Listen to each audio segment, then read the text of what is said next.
Jacob, can you hear me?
Good evening, ladies and gentlemen. Welcome to the Hartford Board of School Directors for September the 18th, 2024. And we're beginning at 6 p.m. Do we have any changes, additions, and an approval of the agenda? Well, I can't see them. Do you have any changes? Anything? You? Hey, do I have a motion to approve the agenda? You make a motion? Peter, So moved. We Move got that we approve the agenda as presented. All right, Neil second. I'm sorry, we've got, as you can see, we're very limited on numbers. We've got two people that are out that will not be able to make it even on Zoom. So then we will move along into governance policy. And we'll turn this one over to Katie. And just as a reminder, Katie and the leadership council have a great presentation for us tonight. And if you have any questions, if you could just write those down, and then at the end, Katie's going to give you an address, an email address, I presume an email, that you can send those questions to, and so she can get back to you on it. Okay? But we're reading. Pardon me? We're doing a letter from the governor. We're gonna do the letter from the governor first. Well, that's, Okay, you got it. Yep, that's fine. I'm sorry. I tried to give it to you. Come on. Okay, we're gonna have Doug, and Doug is going to talk about a letter that was sent from the governor to school leaders. Dated like the and 9th of September. since the Valley News is also published it, I forgot how many days ago, but a few days ago, they put it in the newspaper. Obviously, I'm really concerned since we got this letter from the governor, because basically what it's telling us is we best start our budgeting process now. And the reason I say now is the fact that the Green Mountain Care Board started out at 3%. I believe they're now closer to 7% and still rising. And then on top of that, the legislature, if you forgot, last fall to solve their budgetary problems, borrowed $63 million from the educational fund to make up the difference to lower taxes. But what they neglected to do was to tell us how we were going to make it up. Come now. And so I just want the public to be aware of where we are and where we're headed, because it is not nice. So if anybody has any suggestions or recommendations, please tell us. Because I mean, we know what we went through for our budget process. Yes. And for us, it seemed like it was difficult, but compared to some of the other school districts in the state, it was a cakewalk for us. One of the other school districts in the state of Vermont still does not have a budget. But what it boils down for us is that if we thought it was hard before, we have not seen anything. There are not 20+ vacant positions this year sitting in the budget that have not been filled from the prior year for one reason or another. They don't exist anymore. And so, what are we doing? It's a good question. I would ask any one of you. What are we doing? What are we gonna do? We're gonna be making a lot of even harder decisions this upcoming year for our budget than we did last year. And last year sucked. Make these decisions. I'm sorry for that terminology. Accurate. It's gonna be, oh, there's Garrett. Is that Garrett? No, that's you. No, that's- Sorry. So it's gonna be some hard decisions. And once again, we're faced with these hard decisions for somebody else's decision that put us in this position again. Because I mean, personally, I don't believe the citizens can afford to take another hit on taxes the way they did this last year. It's just, it's not how we're gonna do it. So we're gonna talk about this a lot. And when you come, bring your A game. Because that's what we're looking for. We want feedback from you as to how we can progress with this. And no idea is crazy. Anything is on the table. Doesn't mean we'll use that idea, just think it will be on the table and maybe we'll get some of the other thoughts with it and going through. So if I may, I think one of the things that we need to do is hold the state at least partly accountable. The state has, as we have discussed before, extracted from our control the negotiations over healthcare costs. We don't have that under our purview anymore. They took that away from us.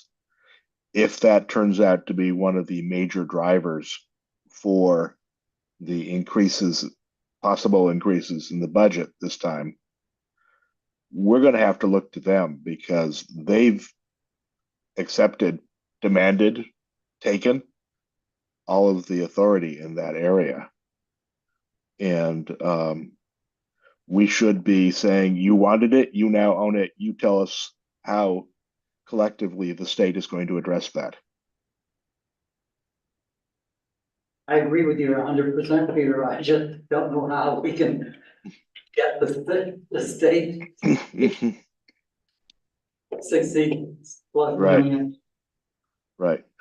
I am, by the way, very interested in the information that the Agency of Education is supposed to be providing us that will help us with the budget process, given the inability of the state to produce anything near comprehensive, usable statistics in the last couple of years. Again, they have a role to play here that has been not followed up on by them.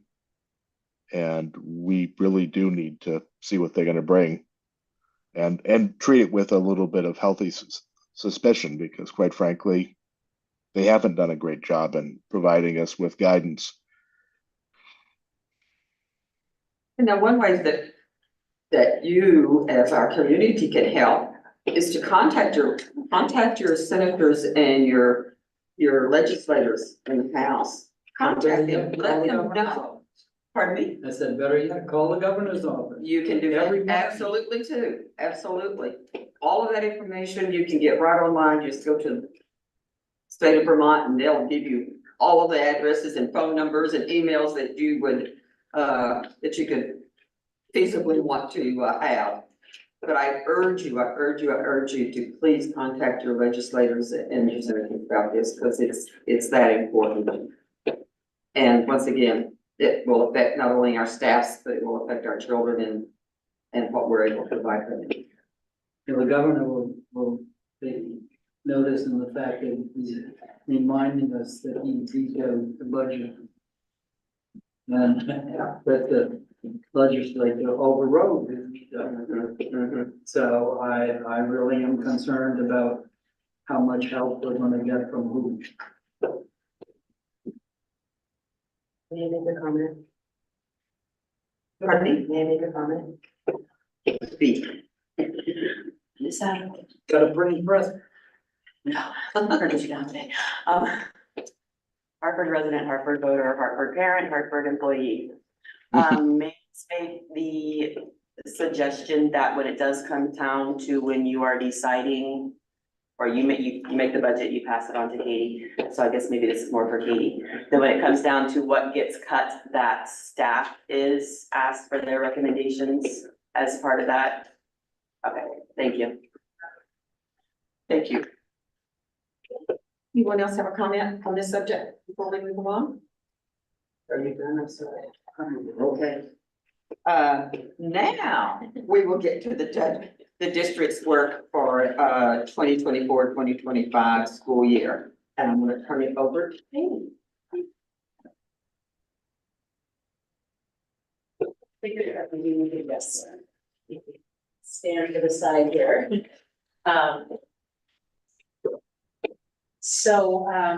We thought it would be really important, since we've been mentioning terminology like the continuous improvement plan, all these acronyms related to our multi-tiered systems of support and the district's work, that we elaborated a bit for the board in order to better understand how the work we're doing is related to the district's continuous improvement plan, as well as the universal end that was adopted by the board.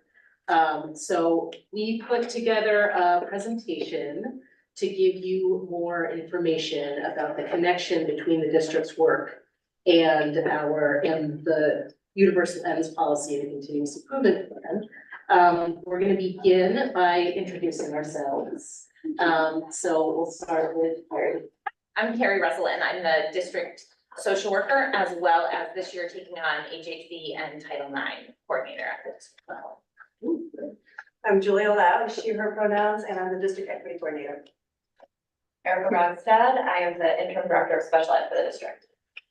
And I'm Leah McDonald. I am the coordinator of evaluations and MTSS for the district. You'll see a couple of other names up here, Krista Mock, who is the interim assistant director of special education, as well as Bill Slamman, who is the clinical psychologist for the district. And this is our leadership team, and we meet every week for 2 hours. So this is the work that we're engaged in, and we're going to elaborate on that. Starting with the district vision.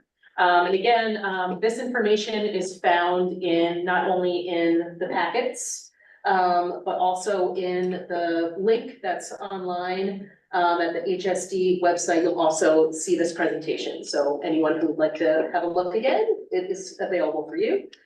So just to start framing and prefacing the information we're going to be providing to you all tonight, a reminder of the vision, which is to provide and ensure a caring and dynamic learning community where the intellectual development of students is our highest priority. You can also find that on the continuous improvement plan that's in the packet. And then the universal ends policy, which states students will graduate from the Hartford School District equipped with a diverse set of knowledge and skills, achieved through a combination of classroom-based, hands-on, and peer-to-peer learning that will provide them the foundation to excel in future endeavors.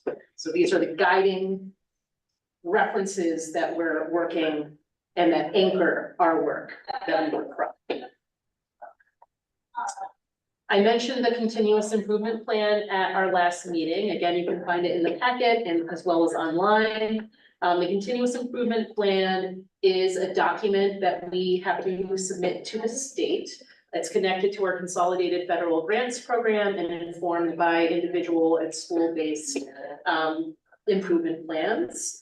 The current plan was written by district administration just last year. And the expectation is that these goals will be met by June of 2027.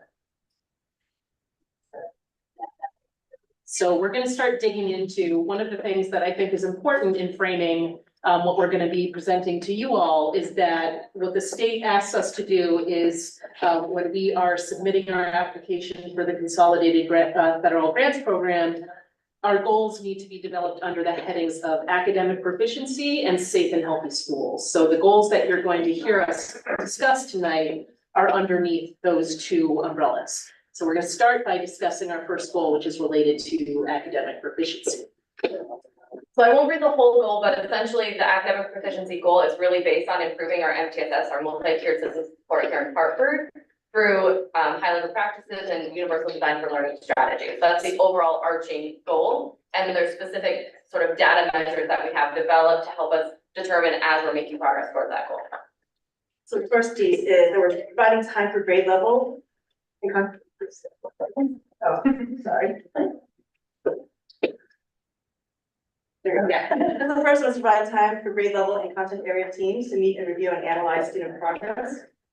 So each building has an instructional coach, and so their job is to meet regularly with teams to review and analyze the student data. And then each school creates their own schedule to look at the data. This happens at least monthly. Forefront is used in K-5 for data collection and analysis. Elementary schools also have extended times throughout the year for data dives, where they can go deeper, do a deeper analysis of data and do the next steps. There's also early release time that's built in for elementary and middle schools once a month for this work. In the middle and high school have department meetings that happen monthly after school. Most schools meet by grade level and teams weekly, and there's also district-wide committees, math and ELA that will meet regularly. The section action for the academic proficiency goal is to embed professional learning opportunities related to UDL and high leverage practices into meeting and in-service agendas. So some ways that this is happening across the district. So 2 years ago, we had a district-wide in-service that was solely focused on UDL. Then after that, there was a leadership team with representation from across all the schools that participated in a 2-year workshop series with Katie Novak, and it was really focused on universal design for learning and how to implement that across the building. So this year, Julie Robinson and Jess Christensen have been working really closely together to build professional development opportunities that are offered district-wide. The first one actually happened this afternoon. Represented there, and she can attest, it was amazing. But basically the alignment and the focus is again on building our layers of MTSS, building understanding of what that is, and it's always an evolving thing. Understanding barriers, setting goals, lesson planning, structures within the classroom. There's going to be a whole series that focus on those things. And then these sessions are embedded into in-service days, workshops, and other sort of optional opportunities throughout the year.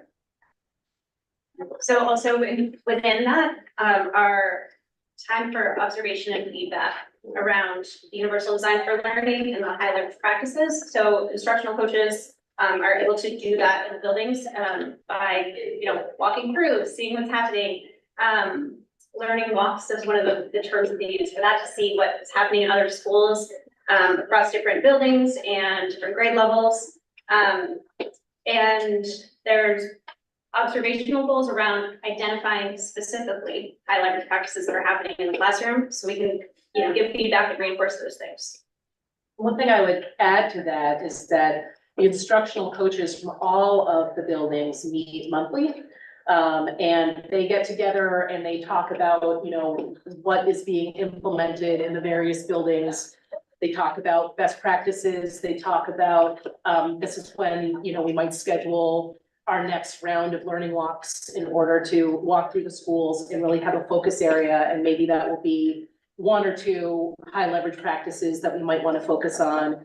Maybe that will be, universal design for learning, but focused time in schools to get a broader understanding of what's happening across the district. And there's been an intention, especially the last 2 years, I'd say, in bringing together district-wide teaming to really get a better understanding of what's happening in the district, how we're using data, how that's informing our end goal related to the universal lens policy, and if we're, in compliance with the continuous improvement plan as stated. One other point I'll add, which was really wonderful as an anecdote, is that last year, most of the instructional coaches actually engaged in a course through CDEDC, where we were able to benefit from the tutelage of Jen Miller-Arsenal and Ellen Dorsey from the Washington Central District. That's the curriculum director there and an instructional coach there, and just kind of got on the same page about our approach to the way in which we are observing what we're doing in terms of data analysis. And it really was an enriching and wonderful experience for us to have done together.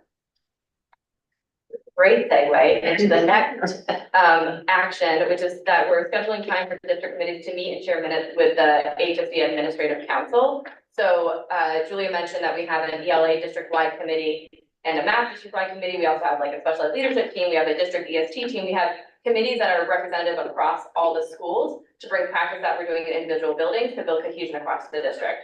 So all of the committees for the first time at the end of last year got together and met, and we kind of talked about, hey, here are some things that we worked on throughout the year, here's the goal of our team, and then talking about how we can bring this goal into like all the stuff that we're doing related to the continuous improvement plan and building our systems of MTSS across the district. And then we also presented at the start of the year, district in-service, just sort of a general, hey, we're a committee, you wanna join it, here's who we are. Everybody from the leadership of those committees kind of presented a quick snapshot of what we're doing and what our goals are to the entire staff. And the group will be meeting again this year, date and time to be determined, to just continue to do that work and then bring that information back to the administrative council. And this already got stated, but the development of the HSD ELA committee has started. This is a lot of Katie's work actually, and working on getting that regular schedule. Sometimes that's a bigger challenge. So the other action is defining a data inventory process and sharing and reviewing that at the district level. So Julia again mentioned that at K5 we have Forefront.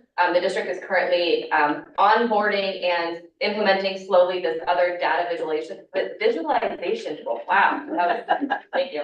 That is would be like pre-K through 12, so really representative of the whole district that could help bring the data that we have from our student information system, from other things such as like STAR data and Forefront and Panorama, all the data tools that we use into one cohesive system for visualization. Help me out, guys. Visualization purposes. And again, it's in the early stages, but we're excited to see how that tool will help us continue to build and grow the system. Part of that also is streamlining the practices to make sure they're aligned within the multi-tiered system. And that's part of my job this year is to figure out what's happening where, what's already aligned, what, where can somebody from one building walk into another and know how to access that system and how to get support for a student, and could a parent who has students in multiple schools recognize that the same practice is happening? Another thing that happened this year is expanding our opportunities for new teachers at our orientation and just like ongoing support, which is always sort of a moving target. So Hartford, we're really lucky. We've consistently had a really robust mentoring program, and that's continued to grow over time and expand and shift based on the new needs that we find with teachers. For example, a lot of teachers coming to us on provisionals, right? And the needs of those teachers compared to the needs of a teacher that is new but went through an education program already are very different. So we're always evaluating and expanding that program. Jody Tierney, Cindy Cussius, and Julie Robinson are really leading that charge, which is awesome, and partnering with a lot of leadership across the district.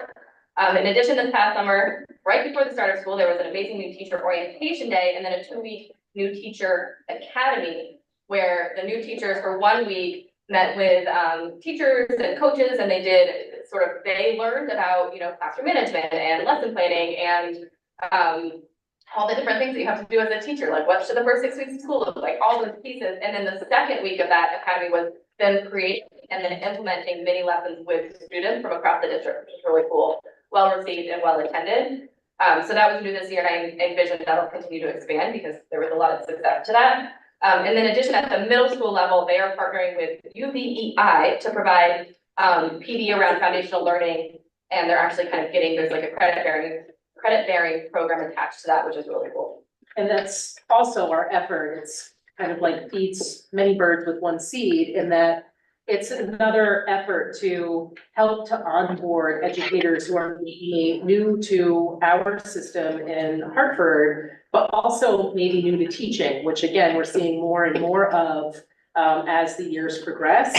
So partnership, and this is a pilot year where educators who take part in this, they really get on a direct path toward licensure, where year 1, they can accrue 9 credits. And then if they kind of continue on in the program after year 2, they'll be able to get their license. So it's a pretty awesome opportunity, and we're gonna see how it goes this year. But we're hopeful that we can continue that, especially, and kind of innovate and get ahead of, I think, many other districts who are also, looking to figure out how we help and support educators to get licensed, because it's not an easy road. Our second goal is safe and healthy schools, and there's 3 primary areas. Excuse me. read all the details because I'll give you guys a minute to read it, but, we will go through sort of the bullet points and kind of where we are in our progress towards reaching these goals. Yeah, give me a second.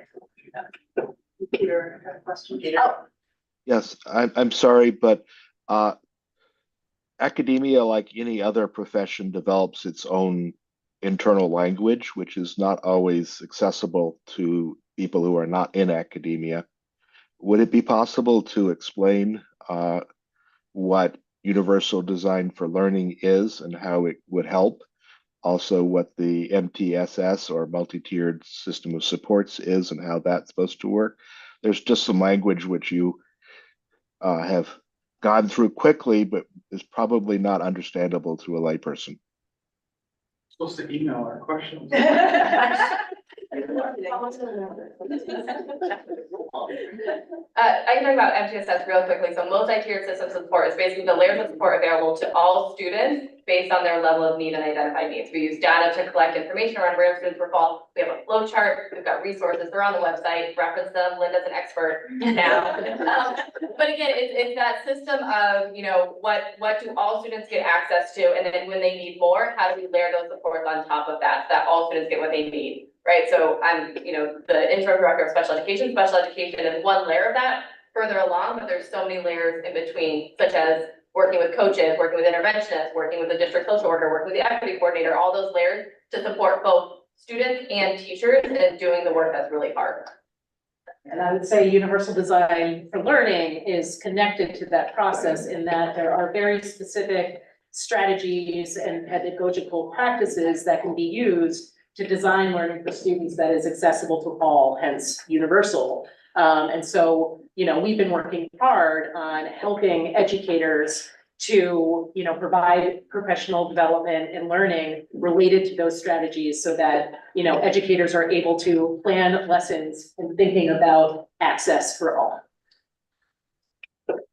And as I understand it, so you would design your lessons so somebody who was a literary reading kind of learner would be able to do it, as is somebody who listens, as is somebody who has difficulty in writing but expresses himself well, but just trying to meet the student where they are in terms of what their learning approach is, their knowledge expression, and so forth.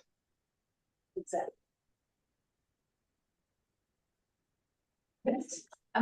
Did you mind? No, I'm just saying, go ahead. Okay. So the first bullet point that goes with this goal, if you want to just skip to that next one, is regarding attendance teams. And you know, my role as a social worker, and I'm a clinical social worker, and this role has existed in the district. This is the third year. And one of the things that I came in paying attention to was attendance, because, you know, COVID, attendance has been bad everywhere. And you don't think of it as a social worker hat, but actually attendance is like the easiest data point to identify students in need. It is so clear, you can capture it. So one of the first goals that we worked on is how to get these attendance teams. And so attendance teams started, so I got a lot of data the first year. Last year, we started attendance teams of some kind in all of the buildings. So that meant that I met regularly with administration in buildings, so principal, if there's an assistant principal, usually the school counselor, or, you know, if there's more than one school counselor, so the school counselors were a part of that. And we review attendance data, kind of looking at who are the kids, how do we pull the data, who are the kids we know were out for 2 weeks because their family took a vacation, who are the kids who we know this is, you know, a concern, but we know what's going on for them. There's a medical concern versus, oh my goodness, like this kid isn't showing up. We haven't been able to reach this parent. Nobody seems to know who this kid is. They're new to the district. How do we outreach? What are the plans? So those meetings started last year and they're restarting again this year. And I think some of the schools and I have worked on tweaking it so it feels helpful. We kind of went in with a blanket approach last year for high school and elementary school. And obviously there were some differences. High school needs a little tweaking to look at tardies and missing periods and how do we get that data and how are we tracking that? You know, maybe the kids' attendance looks fine, but they're actually missing a lot of content area. And there's a lot of concern about that, but they're in the building every day. So we're really working this year to kind of hone in a little bit on how do we offer that support. And my hope is that future we're looking at attendance at younger grades because there's clear correlation in our data between kids who are already missing a lot of school as kindergartners and struggles when they get older, so. We allowed to ask questions. Is a clarifying question. Sure. If I can. Is there a way to measure how efficient that is, how effective it is? The team meetings, Yeah. I felt like in a couple schools, it was really successful for whatever reason. We started with the right people, the right cadence of meeting, you know, some schools wanted to meet every week and that was like a little too much, every other week and like, or stepped it up later. And for those schools that really were on it, like figured it out, like whatever, the blanket formula was what worked for their team. I think we could see it by the end. We could see like, oh, those letters mattered. We saw improvement. Those meetings we had when the kid had only missed 3 days, or that outreach the teacher did, like we are seeing some real shifts in some families, Are you measuring consumer feedback? like from families. Yeah. We're not gathering that. That would be important. Yeah, I I've think got you're some right. feedback, you should give me a call. Always have, my email is gonna be on the slideshow. I love feedback. I love to make this better. We want kids in school. Yes, they talk about advisory, and so our schools are structured in a way where advisory is already happening in both middle school and the high school. They have those built in because they know how important it is that there's an adult for every student that they can go to. So as an advisor, you have an opportunity to be with that student more often than just in a large classroom setting with small kids. In the elementary level, they have morning meetings with their students, which is similar to an advisory circle where they get to be with their students in circle and talk to each other. But we also know that if you're not trained to do advisory in a morning circle, then you're gonna struggle. And so we wanna make sure people have the opportunities to get the training that they need, so they know how to do effective circles, which leads into restorative practices, which we'll talk about next. So some of the things we're offering this year, Elijah Hawks is the Director of Student School Leadership Programs at UBEI, and he's going to work with both the middle school and the high school teachers and staff around advisory circles and how to do it at that level. We're also offering a 2-day training next week, September 25th and 26th, for 20 people across the district. Every school is sending 2 or 3 people, and we're going to have a training through Suffolk University around Tier 1 restorative justice, which is Intro to Restorative Justice and Circle Training, which is advisory. We also have a text called Circle Forward that we'll use to help us with that. Then we're going to be able to offer this training 6 more times throughout this year and into next year, which will be offering Tier 2 and Tier 3 as well. Tier 2, and we'll talk about this later, Tier 2 is your sort of mindset and addressing conflicts. So moving on to the next level, that first level is all about getting to know each other, building trust and relationships so that you can have the harder conversations. So that's level 2. And level 3 is actually addressing the serious harm that happens that restorative justice can help fix. So then we're also having administrators use circles in their faculty meetings, so that it's not just for students, but it is something that we believe as a whole district, it's important that we treat each other this way. So we practice and model it with staff so they can do it with their students. So it's a whole culture piece that we're doing with the whole piece. With restorative practices that goes into it, advice at that first level, and the restorative practices is sort of the umbrella for all of this stuff. So again, we're doing advisory with restorative practice, then we're offering Tier 2 and Tier 3 for the next levels up. And then we also have a team of students at the middle school right now who is doing restorative practices with their students to address some of the issues that are coming up with students. So that's not just punishment all the time, but how can we actually get students to be back in our classes, be with each other and restore any of the harm that had happened. We're hopefully believing that all our students are people that we want to graduate as good human beings, that we believe in them, that even if we make mistakes, we can overcome that. And so we want to give them those opportunities. There's also possibility of dealing students for the high school as well. So that person serves a similar role where they're looking at student behaviors and how do we help students become better people. The thing after that is we also provide students with extension opportunities during and after the school day. So a couple of things that are already happening and in the works. Related arts is something that happens in every school where you get a variety of options for students that are outside of just the academic core classes so they can explore different interests. We have Melissa Wyman from the high school who has a Roland Fellowship, and she's focusing on place-based learning. So that's exciting things that we'll be able to use. We have global majority affinity groups in every school, and if there isn't one, there's access to one, so the students can find community that way. We're looking into having alternative school day options. And then there are additional electives offered at every middle school. The teachers are like choosing things that they have a special passion for that then they share with their students. And then there are online courses available with support as well. one of the action steps we're just sort of beginning is to figure out how to provide professional learning opportunities around place-based and project-based learning. So we're looking at collaborating with some community connections, specifically around design learning, and what that can look like at each level of the schools. Just as sort of a beginning stage. And then another action step related to safe and healthy schools, reviewing our multi-tiered system, like the documents and the data we have that reflect any social emotional needs of students. And you know, part of that is recognizing that the academic data and the social emotional data are not mutually exclusive, often they overlap. And just trying to figure out, you know, whether there are flexible pathways that help manage those things. And if we offer students project-based or place-based learning, for example, what that might look like to bridge those two pieces. And then the final piece of develop an HSD team among student service staff throughout the district who meet regularly to review data and share best practices. They're kind of looking at us. That is what district leadership team, plus the members who aren't able to be here tonight. That's a big goal of those 2-hour weekly meetings that we hold together. Yeah, that's us. I mean, one thing I would add too is that another thread I think you can pull through what it is we're doing is when we're talking about how we're preparing students for what life looks like after they leave our buildings. Have we provided them with enough experience and exposure to all of what is out there? And, you know, we were just referring to place-based learning. All of what's out there, not only, you know, if you know, go to a post-secondary, you know, institution outside of Vermont, but also like, here's what's in our community and here's what's available to you.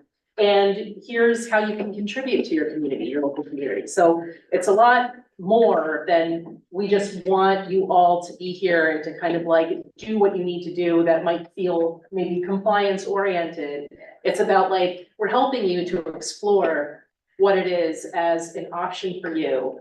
And we want you to be passionate about it and for it to provide you with meaning and purpose. So it's beyond the scope of curriculum and pedagogy. And a lot of it is about like, how do we help you to find what it is you love to do and do that forever. Thank you all very much. Here's all of our contact information. Wait, grab all the attention, so you can send your questions to them. If you have any question that you think falls, you know, specifically in one of our purview, please feel free to reach out. If you can't think of who that might be, you can just reach out to me. Thank you all very much. Thank you. Very, very good presentation. Thank you.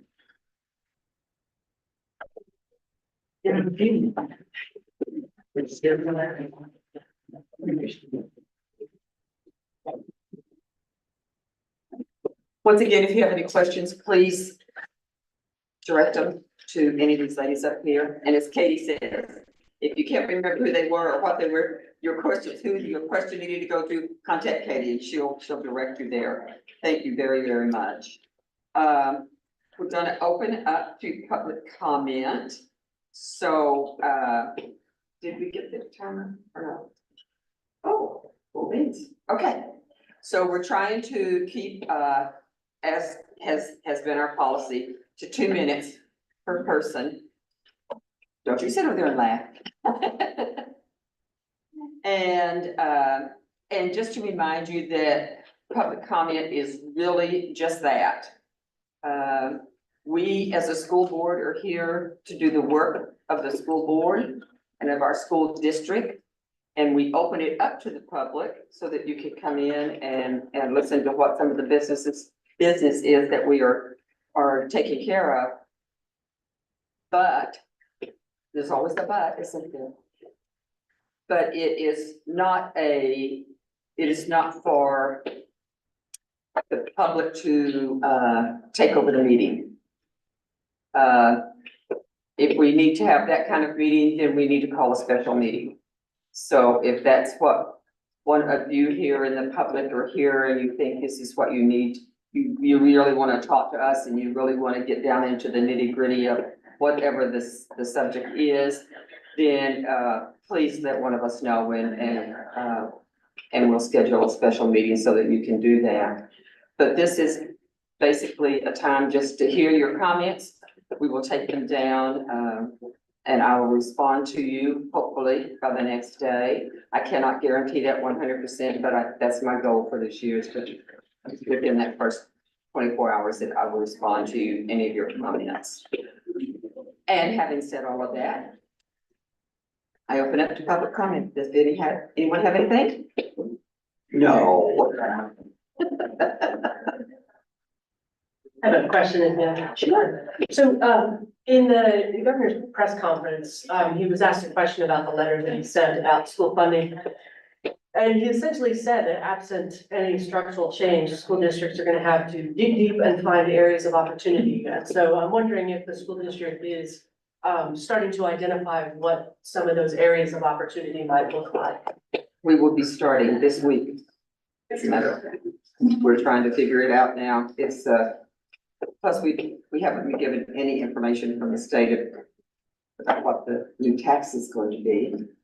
And that makes a big difference because we can't set that budget without some of that information. Right. You won't get that until December, but you're starting to. Usually December 1st, it's called the December 1st letter. And that's our first inclination of what they're going to be doing. Well, I hope this year with the December 1st letter is that we'll have some kind of a draft CLA. Right. Which should give us, better data in conjunction with, the yield letter that gets set. Because, we can't really have this piece without talking about all the other pieces that affect each other. What we'd like to do is have plan 1, plan 2, and plan 3, or ABC, whichever way you want to do it. And so that we've got some kind of structure there that as soon as we get this information from the state, then we can go, okay, that's not going to work for this plan. It's not going to work for this plan. So let's see what we can do with this plan. So that's what our plan is for the moment. Does that answer your question at all? It does, yeah, thank you. Okay. You're welcome. But we need your feedback too. Yes, we do. Up front. If you got a suggestion, tell us. Because we're, I'm not a Hartford taxpayer. yeah, I know. And our contact information is on the school district's, webpage. It's got all of our emails, so you can certainly, we will welcome anything that you have to say. Heidi has her hand raised on Zoom. Okay, Heidi? Good evening, it's Heidi Duto, White River Junction, Vermont. How are you? Fine, Heidi. How are you? Good. Unfortunately, I was unable to attend the Dalton Brook Schools PTO meeting to get an update on the mold situation. Is there any way that someone there tonight could actually give us an update? I sent an email to the school board and Katie Sutton, but I haven't. Coach told me to look it up in the town report, and for those of us that do not own a town report, it's rather difficult to get information on anything going on, including the enrollment for all the different schools. I'll do a quick question, then I'll turn it over to you. Is that okay? So Heidi, it's real easy to get a copy of the town report, the clerk's office in the city hall has copies of these.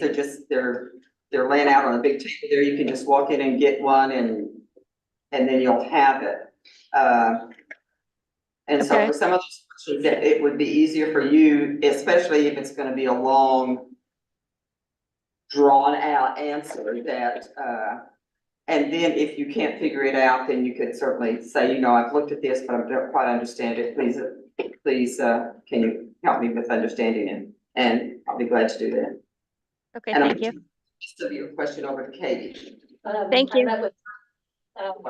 So I met with Jonathan Garthwaite yesterday, our director of facilities, and he told me that the remediation is going on as scheduled. And that it's looking like there can be occupancy in the 4 impacted classrooms by next week.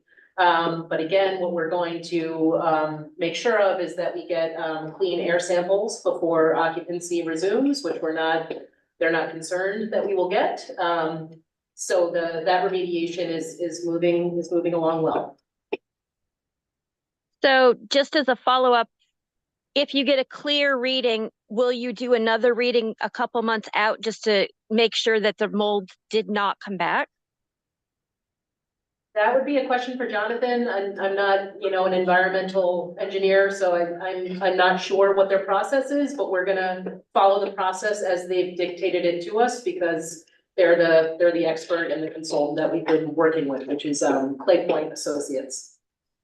So I'm not trying to be difficult, and I know it's very difficult to do the website, but is there a way of putting information up on the school district website about the updates of the mold, the PCB, the lead, I mean, you know what I'm saying? For those of us that are not familiarized with it, it's very difficult to find information in this town. Heidi, that was a topic of conversation between Jonathan and I on yesterday as well. That is our intention, is to put together a facilities page on our website with those updates. So yes, and thank you for the prompting. That's absolutely the plan. Well, I had to choose between going to the Dawson Brooks PTO meeting and the listening session for the town, so. Sure. They were the same night, same time, just different locations.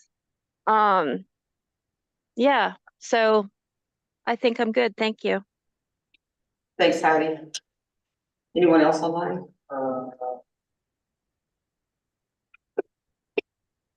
Doesn't look like any other hands raised at this time. So any other questions from, Zachary Scott, Hartford resident. Does the district have any idea what 7% healthcare increase would look like? That's a tough one to answer because that would depend on if that's just a straight 7% on all, all the plans. And how many, because obviously Well, what's the line item for healthcare costs for the district? specifically. Yeah. Yeah, I mean, a ballpark. I'd have to look at the report.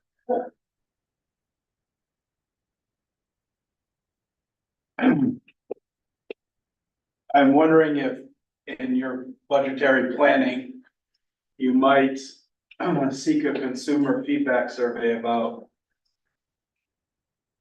what parents are finding effective, ineffective, what they like about the district. I mean, I think it's easy to be critical and it's kind of a place where people go often, but as much as we might identify that there's problems to fix, we might also want to identify what is it that we absolutely really value and are vested in as we consider pretty significant budgetary constraints. I think I hear a lot different feedback from consumers than what district personnel might value. And so I think that that's valuable, what parents want.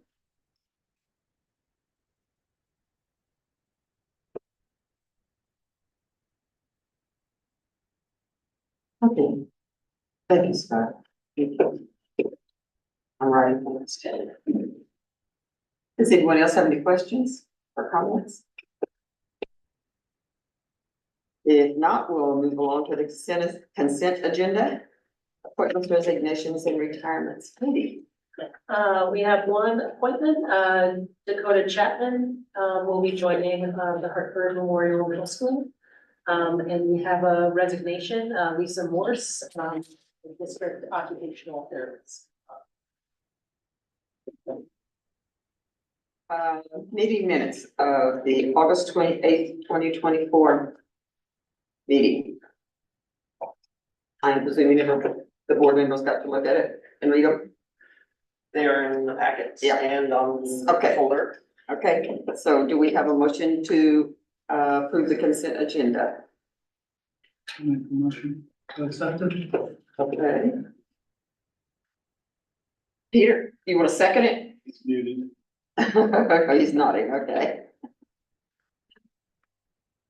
All right, so approved. All in favor? Sorry, I do second it. Thank you. And all, you want to raise your hand and approve it, and vote too, Yes, please? I Thank you. approve. Thank you.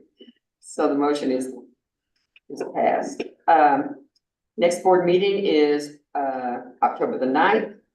I'm presuming still here, at 6 o'clock. And we can do the meeting on the second page. Thank you. That's much easier. The board meeting monitoring. Doug, would you like to do it? Sure. Meeting was satisfactory. Oh, just a minute. Hold on just a second, I'm sorry. Sorry, I apologize, I was a little late, but, Sure. my name is Tim Ferry, I'm from White River Junction. I wanted the opportunity, I looked at the agenda and I saw citizen comments at 7, so I'm a little confused on that, but in any case, I kind of had two purposes for coming in front of you guys tonight. One is related to the meeting at large in terms of the coverage, and this is with all respect to JAM. I like to be engaged as a citizen and watch meetings, and with all due respect, this coverage is terrible.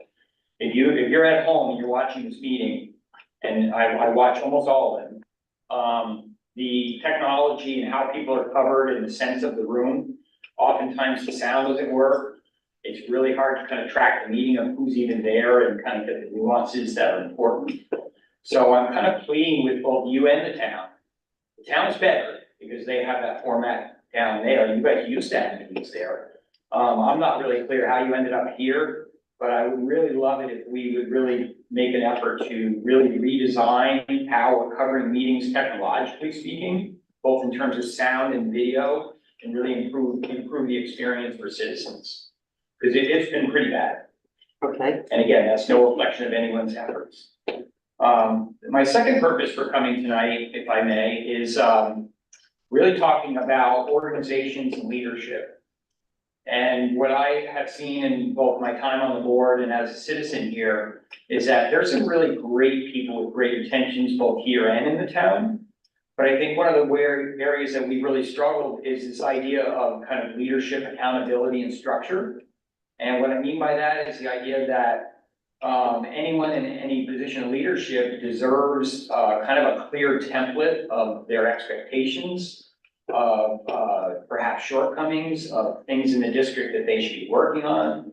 And then there's a constant process where they're getting reviewed by suitable people, including like 360 PPAC stuff whenever possible. And that you're really constantly working on that process and improving it. Now, a lot of that process can be very transparent, right? You can have a template that you're using to evaluate a superintendent.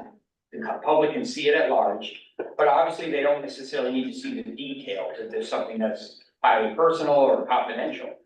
But for me, I've never seen that. Maybe you guys have it in both at the superintendent level and at the principal level.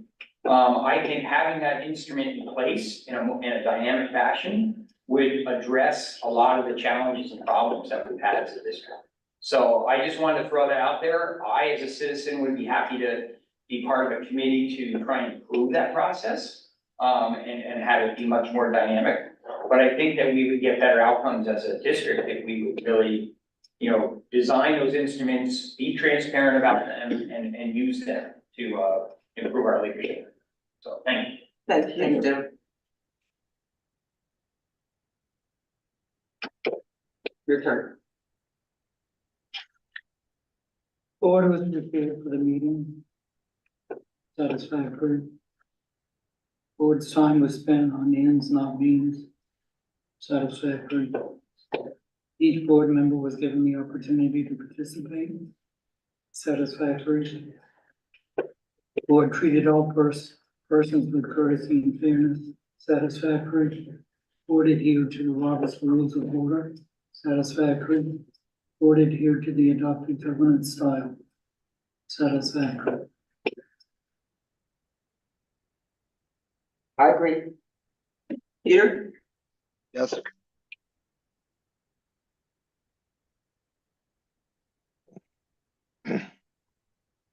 And with that, we are adjourned. Thank you all for coming.